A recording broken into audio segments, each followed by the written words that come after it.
We're standing in front of Shakespeare's Globe, a modern reconstruction near the site of Shakespeare's own Globe Theatre, built in 1599. And this reconstruction is the best way, really, of getting a sense of what Shakespeare's actual theatrical practice of his own time would have been like. It's an open-air theatre in the round. It accommodated up to about 3,000 spectators crowded in, most of them standing in front of the stage. There was a trestle stage that thrust out into the crowd surrounded it, and then there were galleries. So you paid a penny to get into this theater. The money was put in a box. That's why we have the term box office. And then if you had the money and you had another penny, you could get out of the sun, or out of the rain at least as often, and pay to be in one of the gallery places where there was at least a little roof over your head. If you had another penny, you could get a chair with a cushion. And if you had a lot of money, sixpence at the time, that's a substantial amount of money, you could get one of the seats behind the stage, or possibly even on the stage, that were terrible from the point of view of seeing the play, but were great in terms of having people see the beautiful clothes that you were wearing, which evidently was an important part of the experience of the theater in Shakespeare's time.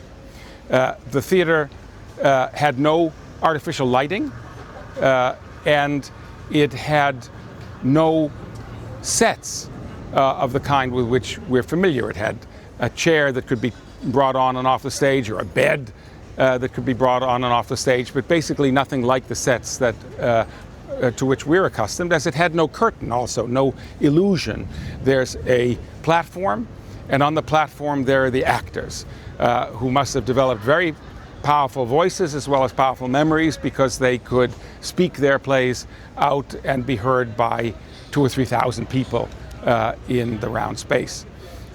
The theater was not without some sense of something other than simply the flat stage, because it had two columns that held up a kind of canopy over the playing space. The canopy over the playing space was important, for one thing, because the single most valuable property that the players owned were costumes. These theaters paid much more for a good costume than they paid for a play. The costumes were valuable in themselves, and they were valuable symbolically, because especially in a stage without sets, the costumes carried huge symbolic meaning.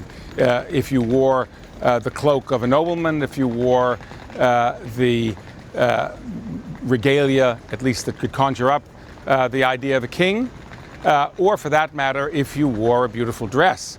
And there were beautiful dresses worn. They were worn by an entirely male company. That means that all of the great, and minor for that matter, female parts, Desdemona, Ophelia, Cleopatra, the like, were played by boys.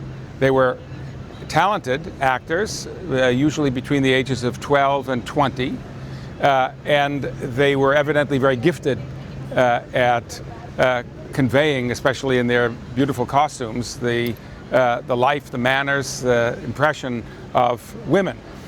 In fact, Englishmen who traveled abroad in the late 16th and early 17th century and went to places like Venice, where they could see actual women on stage, remarked that it was amazing how good the women were there at performing the women's parts, almost as good as the boy actors in London. Evidently, the boy actors were very, very good indeed. And the company had a big stake financially in the costumes that they owned. Hence, the great pillars that rose up out of the platform stage also provided protection by holding a canopy over the actors so they wouldn't have to stand out in the rain.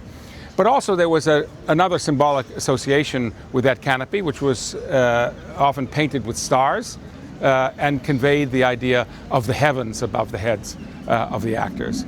Just as there was a heavens symbolically above the stage, held up by those columns, so too there was a hell below the stage. That hell was the space under the trestle stage, not visible to the crowd surrounding the stage, but accessible through a trap door that could be opened on the stage. And we know that it was used on lots of different occasions in the theater, Shakespeare's plays and in others, most notably in Hamlet. You'll remember that Hamlet hears the ghost moving like a mole under the stage, and he himself, Hamlet, moves around listening for the ghost, and the ghost indeed cries out from below the stage, "Swear, swear." You hear the voice rising up from below the stage. Or in Act 5 of Hamlet, when the dead Ophelia is interred underground, they must have used that space. They must have opened the trapdoor and lowered her there. And indeed, when Laertes leaps into the grave in mourning, and Hamlet jumps after him to wrestle with Laertes to try to prove who's the most filled with grief, they must have used that space.